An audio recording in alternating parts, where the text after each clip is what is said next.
అరే అసలు ఏంటి, ఏం జరుగుతుంది, ఏంటి ఆట? అరే ఒక ఆల్రౌండరు, క్రికెట్ ప్లేయరు అతన్ని పట్టుకొని ఫుట్బాల్ ఆడుకుంటున్నారేంటండి, నాకు అర్థం కాదు. ఇంతకు ఎవరి గురించి మాట్లాడుతున్నా చెప్పేహే అంటారా? తమ్నెల్ చూసారు కదా, ఎస్ హార్దిక్ పాండ్యా గురించే మాట్లాడుతున్నాను.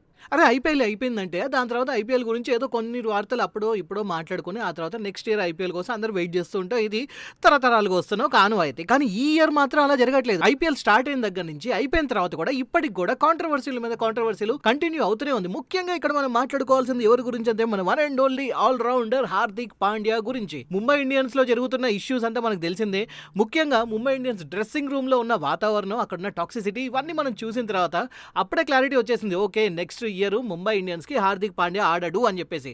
అండ్ ఫ్రెండ్స్, ఇక్కడే మరి నెక్స్ట్ ఏ ఫ్రాంచైజీ హార్దిక్ పాండ్యాని ఎత్తుకొని వెళ్ళిపోతుందా అని చెప్పేసి అందరూ ఈగర్లీ వెయిట్ చేస్తున్నారు. ఎందుకంటే సరే ఒప్పుకుందాం, ముంబై ఇండియన్స్ లో జరిగింది ఏదైతే ఉందో అక్కడ చాలా ఇష్యూస్ ఉన్నాయి అండ్ టీం అందరూ కూడా ఒకరికొకరు కోఆపరేట్ చేసుకోలేదు. జట్టు మొత్తం కూడా అందరు కెప్టెన్లో ఉండేసరికి అంత మంచి ఎన్వైర్న్మెంట్ అనేది అక్కడ లేదు అని చెప్పి అనుకున్నాం. కానీ ఇప్పుడు ఒక ఆల్రౌండరు ఏ టీంకి వెళ్ళినా సరే మిడిల్ ఆర్డర్ ని స్ట్రెంత్ చేసే ఒక one and only hero Hardik పాండ్యాని పిక్ చేసుకోవాలని ఎవరికుండా చెప్పండి. ఇక్కడ అన్ని టీంలు ఆల్మోస్ట్ వచ్చి హార్దిక్ పాండ్యాని పిక్ చేస్తామని చెప్పి అనుకుంటున్నాయి. కానీ వెళ్ళిన తర్వాత డిస్కషన్ అయిన తర్వాత వద్దు మాకు హార్దిక్ పాండ్యా అని చెప్పి అంటున్నారు.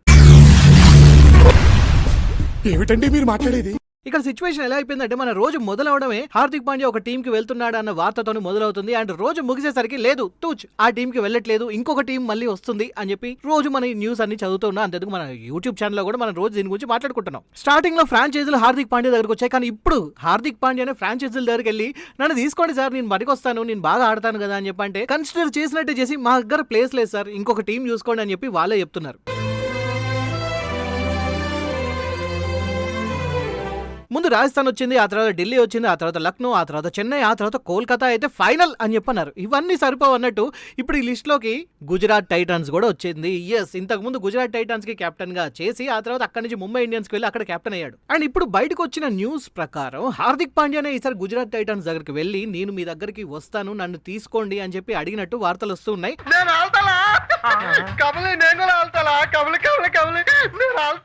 ఇదేముంది, ఇది కూడా ఇంకొక గాసిప్పే అని చెప్పి మీరు అనుకుంటారా? లేదు, ఈసారి ఇది గాసిప్ కాదు అని చెప్పి అంటున్నారు. ఎందుకంటే ఈ న్యూస్ ని బ్రేక్ చేసింది ఎవరో కాదు, Indian express senior journalist Devendra Pandey.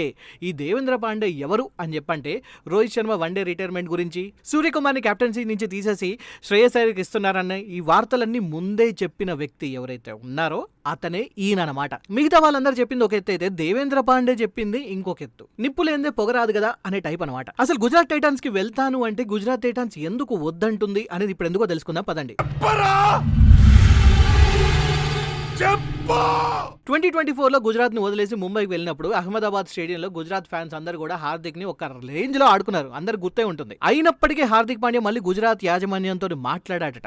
And Gujarat middle order చాలా వీక్ గా ఉంది కదా, నేను వస్తే మీకు ఇంకా స్ట్రెంత్ అవుతుంది కదా అని చెప్పి అన్నారట. అండ్ మొదట అందరు కూడా wow very good, thank you so much for coming back అని చెప్పేసి అన్నారు. బట్ అక్కడే కథ అడ్డం తిరిగిందనమాట. ఏంటంటే మళ్ళీ అదే పాట పాడాడు, నేను వస్తాను కానీ నాకు కెప్టెన్సీ ఇచ్చి తీరాల్సిందే అని చెప్పేసి లిటిగేషన్ పెట్టారు.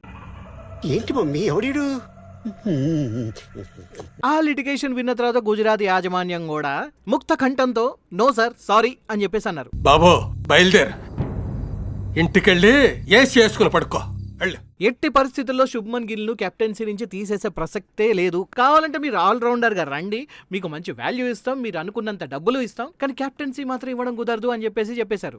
ఆయన శుభ్మన్ గిల్ ని ఇప్పుడు ఎందుకు తీసేయాలి, ఒక రీజన్ చెప్పండి. కెప్టెన్ గా సరిగా ఆడకపోతే పక్కన పెడతారు, కానీ గిల్ టీమ్ ని ఫైనల్ దాకా తీసుకుని వెళ్ళాడు. గత 2-3 సీజన్ లో కోహ్లీ, రోహిత్ కంటే చాలా బెటర్ గా ఆడి ఐపీఎల్ లో బెస్ట్ బ్యాటర్ గా నిలిచాడు కూడా. ఆయన అటు టీమిండియాలో కూడా 2 ఫార్మాట్లకు కెప్టెన్ గా ఉండి ఫుల్ బ్రాండ్ వాల్యూ ఉన్న గిల్ ను తీసేసి గతంలో టీం ని మధ్యలో వదిలేసి వెళ్లిన వ్యక్తి కోసం కెప్టెన్సీ ఎలా త్యాగం చేయగలుగుతారు అని చెప్పేసి క్వశ్చన్ చేస్తూ ఉన్నారు. అండ్ ఈ గాసిప్ అంతా బయటకు వచ్చేసరికి చాలా మంది జర్నలిస్టులు అందరూ కూడా ఇప్పుడు గుజరాత్ టైటాన్స్ తో మాట్లాడితే నో కామెంట్స్ అని చెప్పి అన్నారే తప్పితే లేదు ఇదంతా రాంగ్ అని చెప్పి మాత్రం అనలేదు. And at the same time Hardik Pandya ప్రతినిధి వాళ్ళతో మాట్లాడుకుంటే మేము ఏ ఫ్రాంచైజీతో మాట్లాడలేదు, ఏదైనా ఉంటే ముంబై చూసుకుంటుంది అని కవర్ చేసి సైడ్ అయిపోతున్నారట. బట్ ఒకటి మాత్రం క్లియర్, హార్దిక్ పాండ్యా వేరే టీం కి వెళ్ళాలనుకుంటున్నాడు యాజ్ ఎ కెప్టెన్ గా, నార్మల్ ప్లేయర్ గా కాదు. సో ఫ్రెండ్స్, మరి మీరే అనుకుంటున్నారు హార్దిక్ పాండ్యా కొంత తగ్గితే బాగుంటుందా లేకపోతే కెప్టెన్ గానే వేరే టీంకి వెళ్ళాలా?